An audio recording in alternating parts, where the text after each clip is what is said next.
Hello, friends. Welcome once again to the Perfect Bound Podcast. This is a podcast all about anything and everything comic books and comics related, brought to you by the Panel Jumper and Comics Dungeon. My name is Ben. With me, as always, is Chris Casso. Hello. Nicole Lamb. Hello. And Nicole Hornaday. Get off my lawn.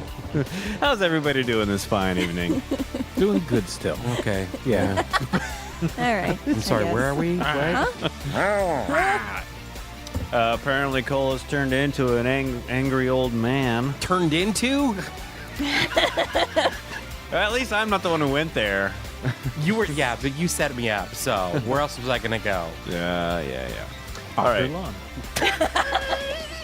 And scene. This is Seattle. Nobody has a lawn This is anymore. true. Yeah. You have a rock garden, pretty much. Yeah. Get off Beauty my bark. get off my overdeveloped property. Get off my beauty bark. All right. So, this episode, which is episode 195, good Lord, we've been coming at you for so many different weeks, is hitting your earballs on November 5th, 2018. Last weekend was the very first Indigenous Comic-Con at the Isleta Resort and Casino in Albuquerque, New Mexico. And at it was a, hopefully, I didn't read a follow-up to this because this article is kind of old, but it was still interesting to me. Navajo artist Sean Bayali, and I hope I'm pronouncing that right, was hoping to premiere a new indigenous superhero called Isla the Monster Killer, or the Monster Slayer, pardon me.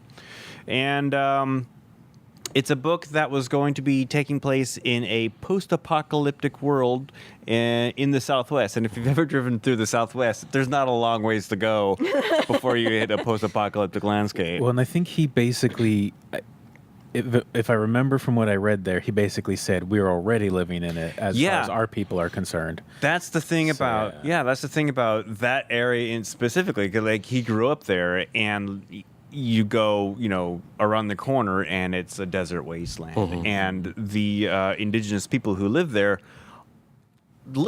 and are successful living there. And so his point is that in a post-apocalyptic world, instead of indigenous people being like a remnant of the past, they're going to be the ones leading the way for the future, because they're going to be the ones who know how to survive in this landscape. Mm-hmm. And there's not a lot of comic books out there that have indigenous main characters, aren't there? Not too many, but there has been a past few years, at least, a little bit more of a push for more comic creators to be represented in publications. There's a few anthologies that feature Native American creators. Mm-hmm. I think I remember reading an article about a Native American comic book store that only stocks nothing but books by Native creators. Yeah, sounds familiar. Yeah. Well, I applaud what this project is about. I wish it was more original, because even though it's about a female superhero type figure, everything else about it looks like the work of Tim Truman. It all looks like shaman and or scout and scout war shaman. Same setting.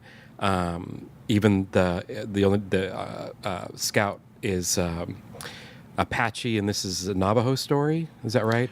But they also the premise of Scout is that the monsters of that culture, that nation's folklore, have returned and taken over political figures in a post-apocalyptic reality. I was reading it going, this is great, but I wish you'd pay some homage to the work that's come before that you're borrowing it from. Now, I don't know that Tim Truman has a Native American background, but he sure explored it a lot through both his series back in the 80s and into the 90s. And actually, Scout is coming back. He kickstarted a new series that's supposed to be coming out next year. And even stylistically, this artist seems to be borrowing pretty heavily from Tim Truman. So that's the only quibble I have. And honestly, this fella's signature actually looks like Tim Truman's as well. Really? I'm a huge Tim Truman fan. Yeah. I'm a huge Tim Truman fan. Because I think in the article, too, he said no water, no electricity. All they had were comics. Yeah. So it's chances are he's got a bunch of Tim Truman. But at the same time, I'm a big proponent of Native peoples and people of color telling stories from their culture as opposed to letting white people do it. And you know, Tim Truman did tell, like I said, I don't know if he's from a particular nation, but it's preferable to me that someone of that culture tells stories about their culture. And it can be pretty hard, especially if you're working either within an analog or a derivative or something like that, or you're trying to do a superhero. Right. It really is an uphill battle because while you want to have that representation, you want to try to bring the people in. Absolutely. And a lot of times people will say, well, no, I'll just go read Spider-Man, or no, I'll just I go almost read didn't want to say Superman, anything, but or as I'm something reading like the that. article, I'm like, oh, jeez, yeah. But it's a challenge. I mean, one, it's hard to get into the industry and hard to get your work out there. But then when you're also trying to do a superhero story, I find that it makes it even more challenging because you have to sell people on a character that they don't have any history with, they don't have nostalgia with, and it just makes it harder. Yep. Yeah, to get your stories out there. And he's coming into a point in the industry where there's a flood of that exact same thing. Yeah. Because there's another humanoids announced they're doing a whole new superhero universe. Just like, Do we need that humanoids? I don't know. Yeah. It just always boggles my brain when a publisher tries to come up with a superhero universe from scratch, because there's no scratch to be had anymore. Yeah, I was just having a conversation with one of my customers at Corner, and they were saying that we were talking about Valiant in particular. They say, you know, think about Captain America and a quote that he said. Now think about something Bloodshot has said that's memorable to you. You know, it's like it puts it into the context of like, it's hi, hard. I'm Bloodshot. Hey, I can regenerate. You know, like I don't know. Yeah. Well, I wanted to do a panel jumper, or at least do some piece on the Summer of Dead universes, because there was, I can't remember what summer it was, but Marvel introduced a new universe. Dark Horse had their World's Best Comics. They tried to bring it back recently. Yeah, and then Malibu had their universe, and there's within the span of like 3 or 4 years, a bunch of other independent and established companies tried to create a new universe from what they thought was whole cloth, and they didn't. I mean, the most uninspired one was the Ultraverse. That was just dreck. There's nothing memorable about it, other than Marvel bought Malibu's color digital, their color printing process that they patented, and they absorbed that company and they absorbed those characters who are technically, Prime and the Ultra Force, and they're all sludge. They're all technically part of the Marvel universe, but they're gone now. Yep. They were absorbed, and they are absorbed like a vestigial limb in the womb or something. So, Conjoined twin. Yeah. Absorbed. Yeah.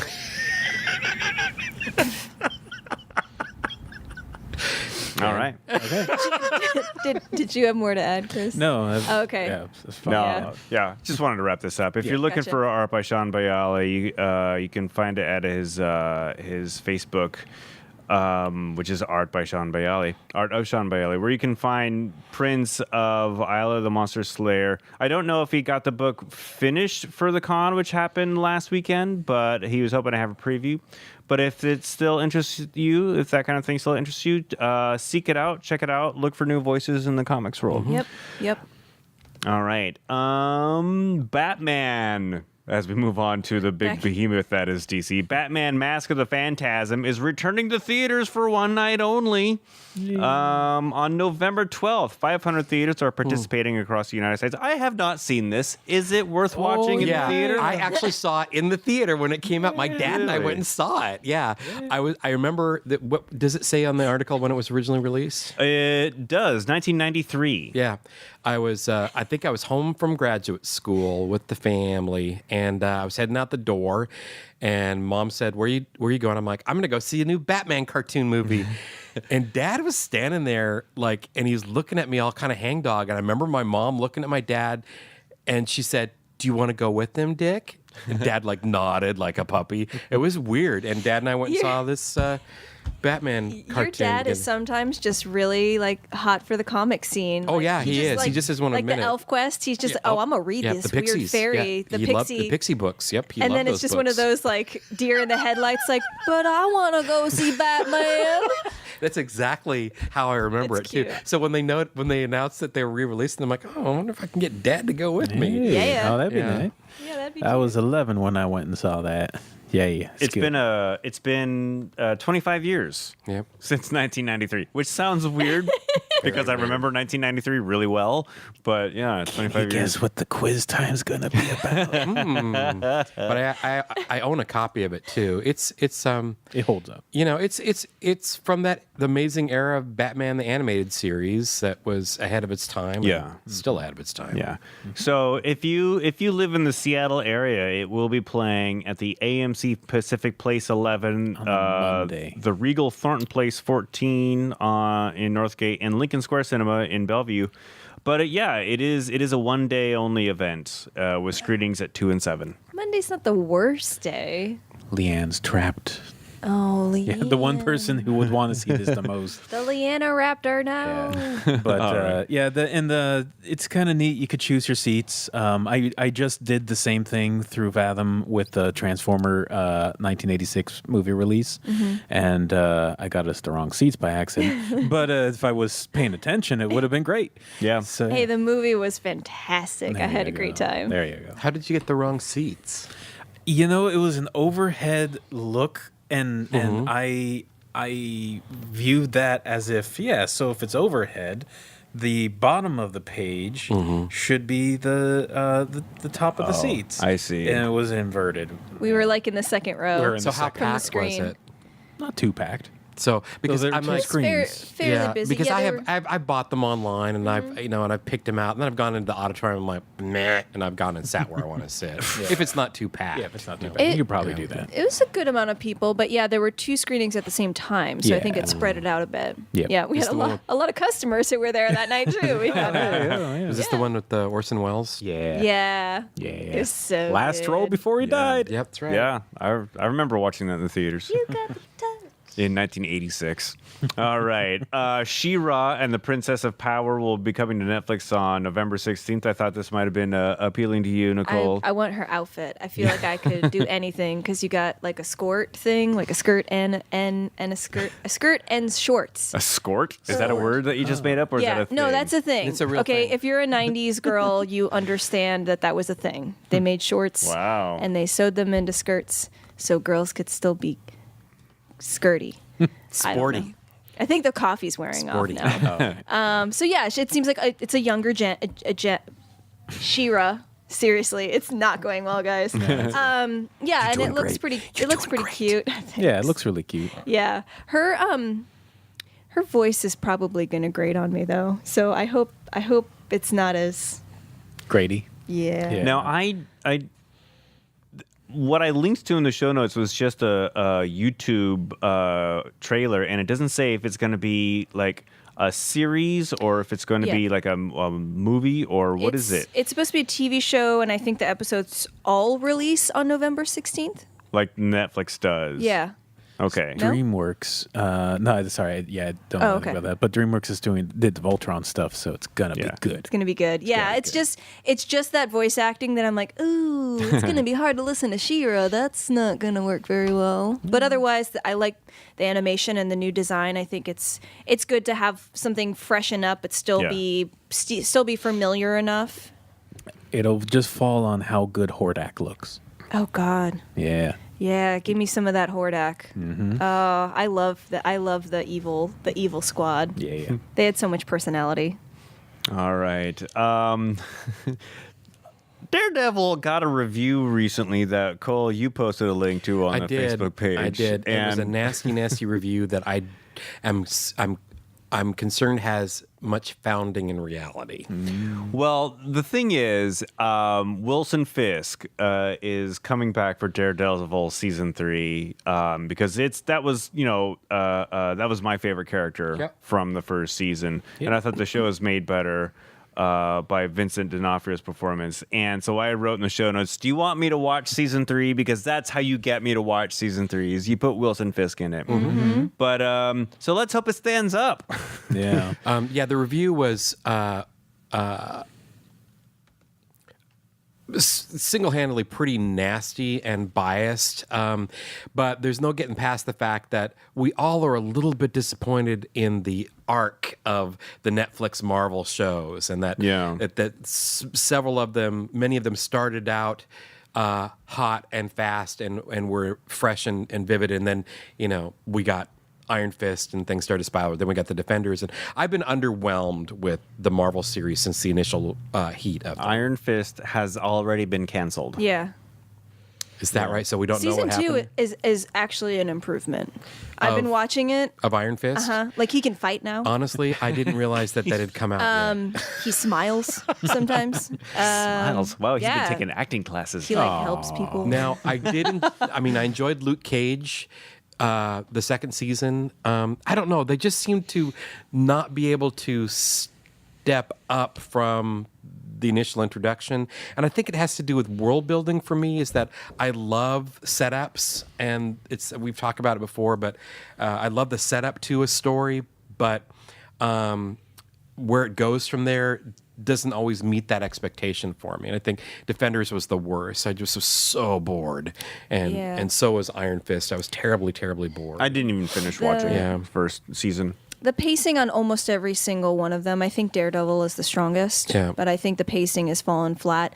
And in recent years, seeing the Marvel cinematic universe and how quickly they've been able to introduce characters and just get you going, on the story train, the Netflix Marvel should have done that as well, because we just had to go on and on and on. It took forever for people to get like costumes and stuff like that. You just need move them faster. I just don't care about these people anymore. I mean, as a rule, in general, there's not a spark.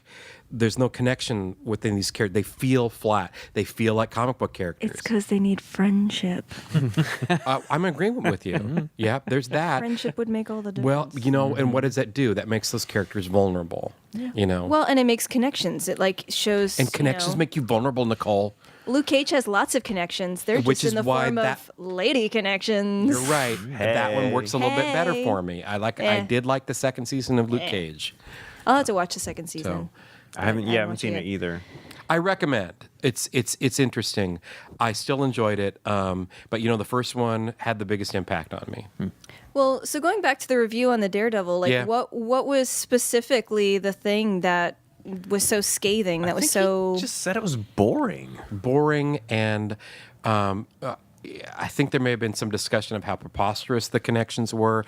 He pointed out dialogue that he thought was cheesy, and I'm like, oh, come on, dude, back the truck up. It's a comic book. Superheroes. It's also like he came in kind of showing his biases up front, right? He didn't want to like this show. This is true, yeah. And that's why I don't hold a great deal of credence to this review. Yeah. I posted it because, I'm kind of monitoring where we go with the Marvel TV series, but maybe that was not the best example to put out there, but it was one of the first ones. Yeah. Because I don't think the series has actually dropped yet. Daredevil? No, I think it's not yet. end of or season, this, rather.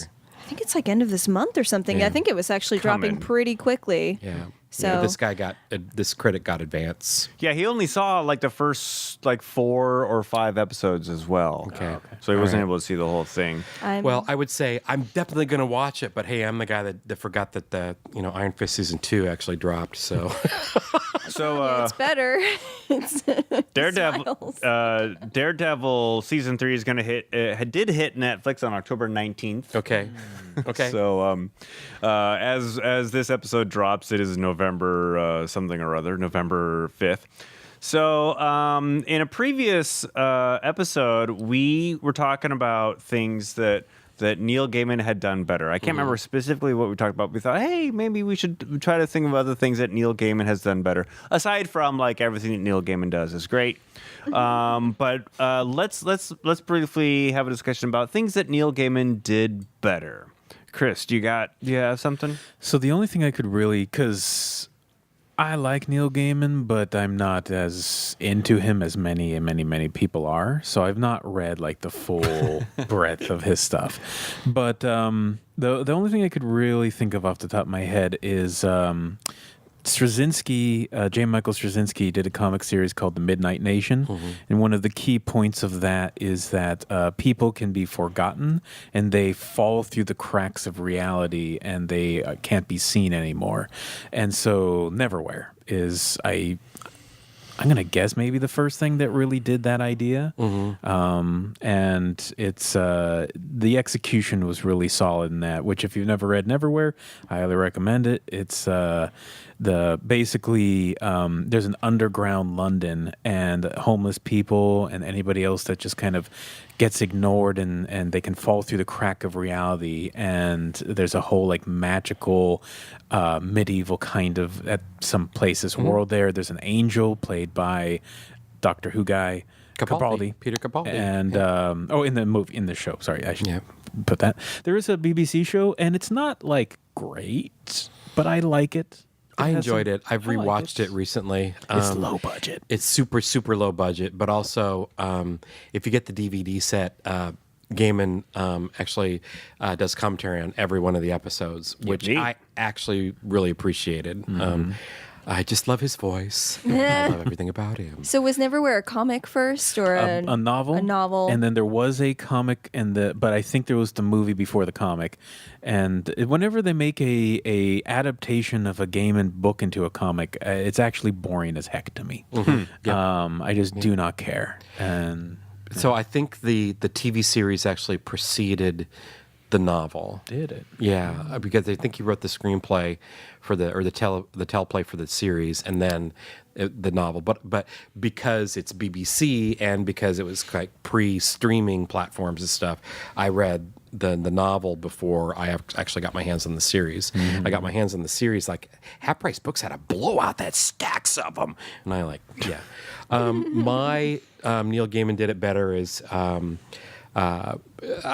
Wicked and the Divine. I really didn't care for that series. I read the first, Wicked and Divine was created by Kieran Gillen and Jamie McKelvey, published by Image. It's still going on, and I think it's still pretty popular. I gave like the first 3 trades a chance, and frankly, I was distracted by the fact that I kept thinking Gaiman did it better. But what Gaiman does is give us new gods, pardon the play on Jack Kirby, but he gives us stories about gods that fit our contemporary reality, whereas Wicked and the Divine are reincarnations of known God properties. And of course, the most interesting character in Wicked and Divine is the Lucifer character in the body of a woman.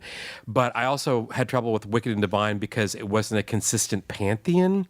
Is that it was like there are gods from all different cultural beliefs and persuasions, including Lucifer.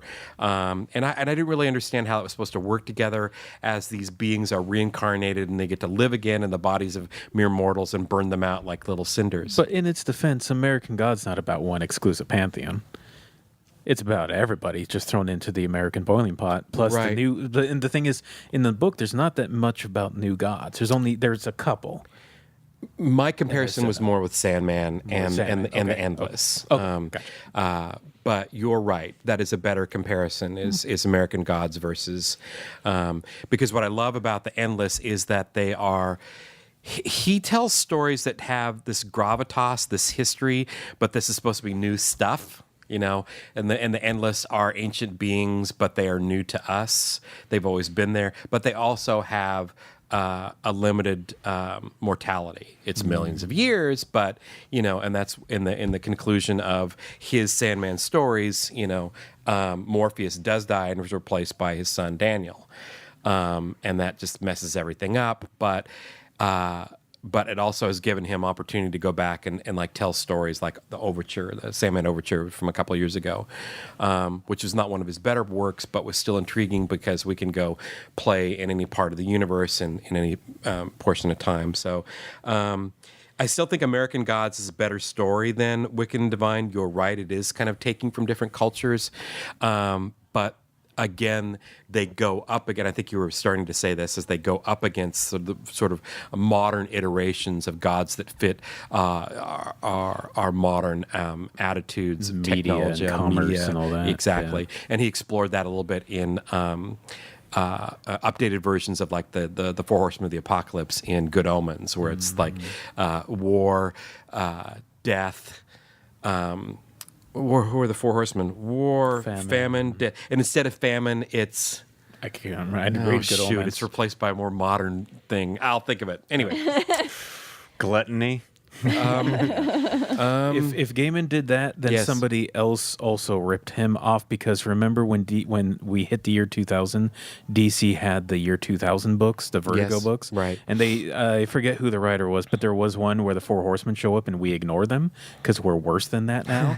And so the Four Horsemen go into a bar and they're like, ugh, what do we do? And they leave as businessmen with like a whole new like subset of horrible concepts. So if Gaiman did it over on Omens, then it's been done. Yeah. I think it was Pestilence is replaced by something else. Oh. Because at the time that he and Jerry Purnell wrote Good Omens, all the diseases that come with war had supposedly been wiped out, which was this really optimistic perspective, because that's not true. And now we're dealing with superbugs and all kinds of awful things. So All right. Well, Neil Gaiman, he did it better sometimes. All right. Let's move on to Book Report, everybody. And Chris Cassell, let's start with you. What do you want to tell us about? So I'm gonna tag team. Yeah. And we picked up this book called Ouija, Serial Photographer, and I recalled Ouija from a photography class I had in college, and I know that Nicole likes true crime stuff and all that. So Yep. when it came in, I was like, "Here, get it." Yeah, he just said, "This is your jam," and then I looked at it and I was like, "It's my jam," and he was like, "Yeah." He takes photographs of crime scenes, and I was like, "It is my jam." And I'm not familiar with this creators. I think they're French.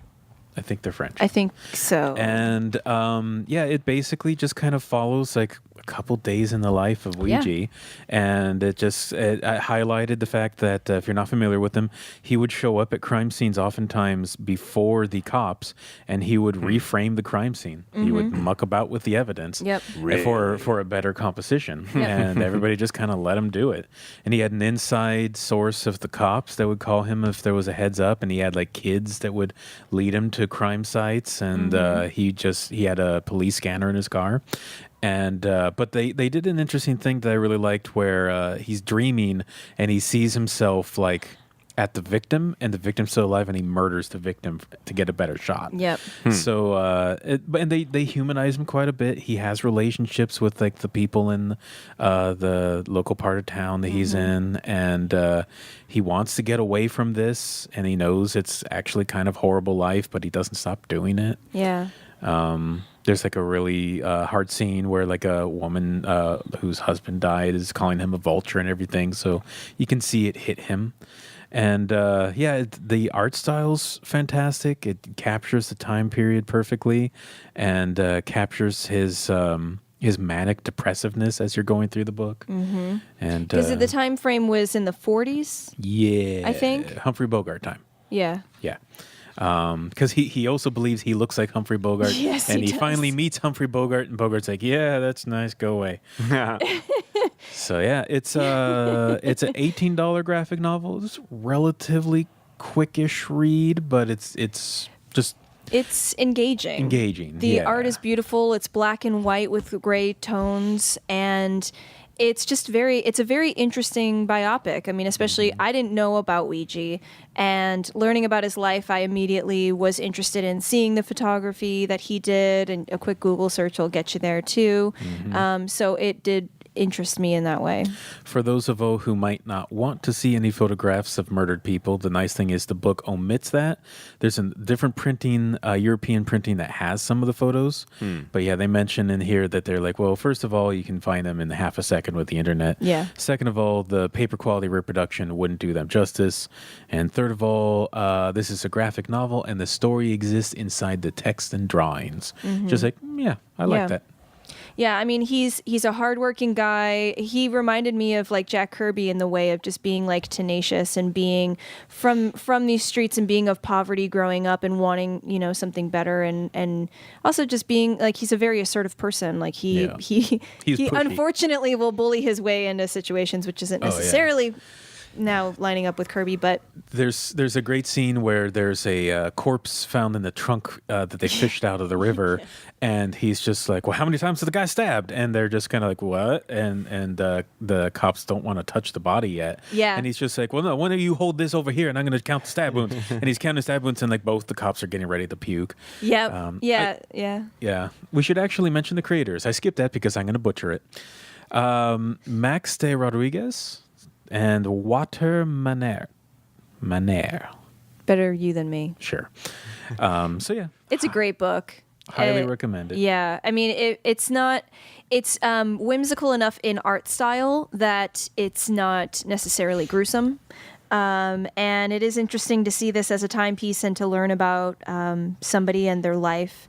And he has friendships and different relationships, and so it's something that you can actually get a connection to this guy. Yep. Yep. Yeah. So, Cool. All right. Ouija, thank you both. Weegee. Because he wanted people to think he was a Ouija board. Yep. Yeah, they used to call him Ouija board. I get it. Yep. All right. Cole Hornaday, what do you got for us? Well, Chris is going to tag team with me this time. Tag team. So a couple weeks back, let me back it up here.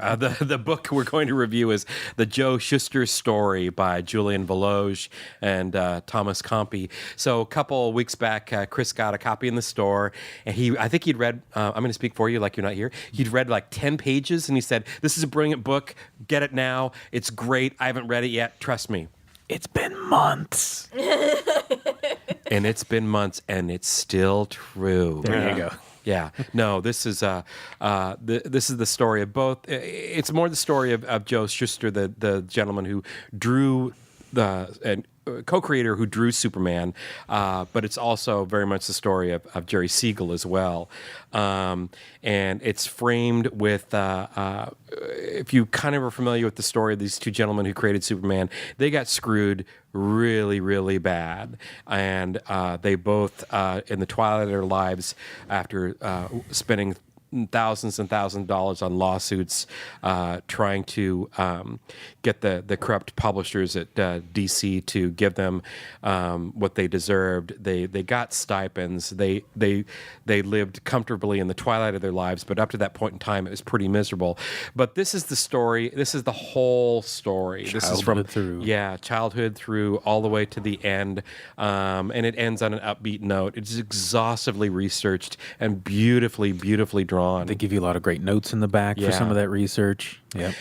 What I love about I've read numerous stories on the history of DC Comics and the history of Superman, because there's the DC propaganda company line of the story that they wanted you to know, and they didn't want you to know the story of how badly these guys got left on the curb. There's a lot of mythology about how they got screwed over that is actually clarified and set straight in this. Like I'd always been, I think it was Harlan Ellison had said in a Playboy article that when the musical It's a Bird, It's a Plane, It's Superman opened on Broadway, neither Jerry Siegel nor Joe Shuster could even afford to get a ticket. That's not true. They were actually invited to the opening. But still, they didn't see any money that from the radio serial, from the movie serials on to the Christopher Reeve movie. They didn't see any of that money, and they fought for it. What I appreciate from this book, it gives a really good face to the people screwing them over. Yes. Well, yeah, you get an understanding of like this. I mean, this is a criminal organization. There's the print industry was run by the mob. Uh-huh. Yeah, and there's there's that culture. It's been a little while. I can't remember exactly, but there's the one guy who took the fall for everybody. Yes. He's just like, yeah, you're all going to give me a raise and everything when I get out of here. I'm fine. They show him just reclining in jail. Yeah. It's like, this is great. Yeah. So the original publisher of Donefeld, they had porn magazines, and this guy took the fall for being the publisher of the porn magazines. and spent how many years in jail, and they just gave him it was actually right there. You're right on the page. And so the guy would just go in and sleep in his office, and he would be like, co-editor and do nothing. This is a story that really needed to be told, and I thoroughly enjoyed it. It's a dense read, but it's a good read. It gives you a lot of perspective. But what I love most is like you really get in on the ground floor of how these young men, these two kids from Ohio, came up with this idea. They really were just sort of like drawing from the popular ether around them. And that was like the argument that Donenfeld and people at what became DC Comics said is like, this isn't anything new, kids. You just happen to get there first. And it's true, but, but they were pop culture fanatics at the time, and they created an icon, and it's really, really interesting and validating to as a nerd to go, your ideas are important, and maybe they're not going to be as original as Superman, but Superman wasn't actually that original. It just tapped the zeitgeist, and this book does a great job of resonating that. Go ahead. Oh, go. I was going to say, you go. Part of the framing device that I do really like about this is him waking up on a park bench, homeless, and a cop checking in on him, and the cop being nice enough to buy him some breakfast, and then the cop being like, so what's your story? And him just being like, oh, you ever heard of Superman? And so you're getting a lot of this as a flashback, and it's the cop kind of taking care of him.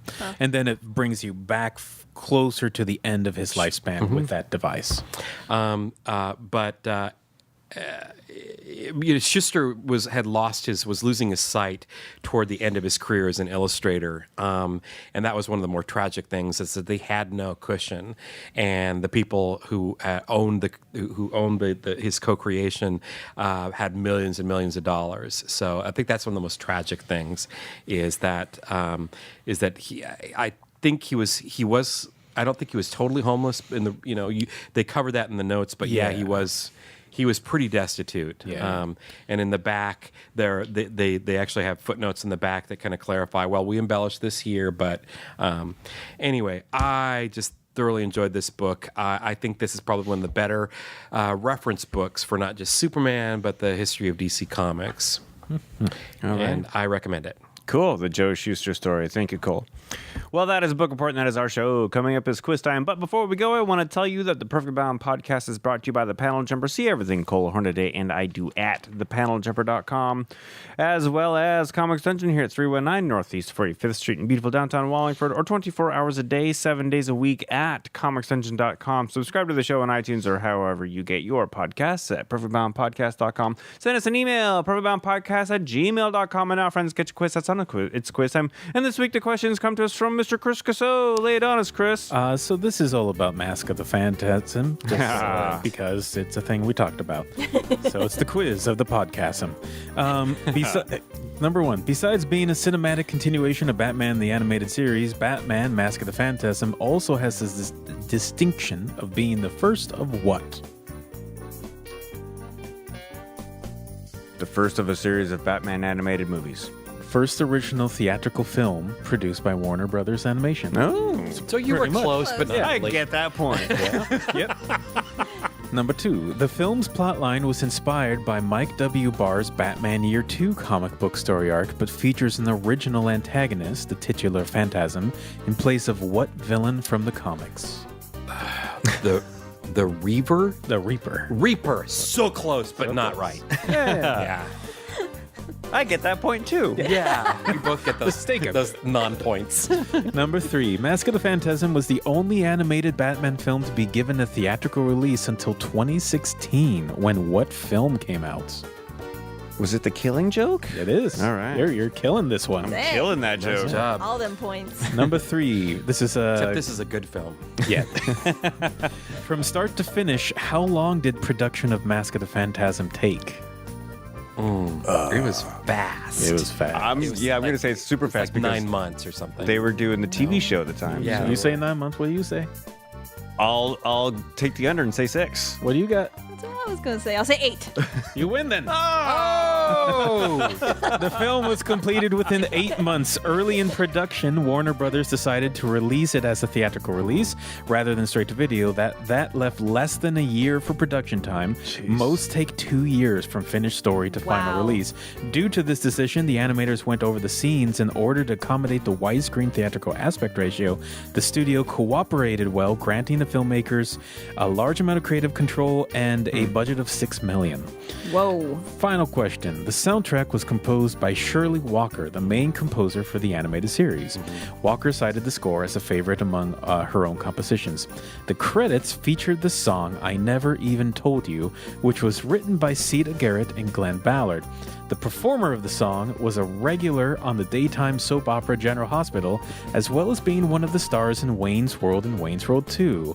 Who was this actress that I had a major crush on back when I was 10? I think I know this. Carrera? Yeah. It was performed by Tia Carrera, who, if she were president, would be Abraham Lincoln. Oh! Wayne's World. Hashtag Wayne's World. Party down. Excellent. All right. That was great. Thank you, Chris. And thank you for listening, and we will see you next week.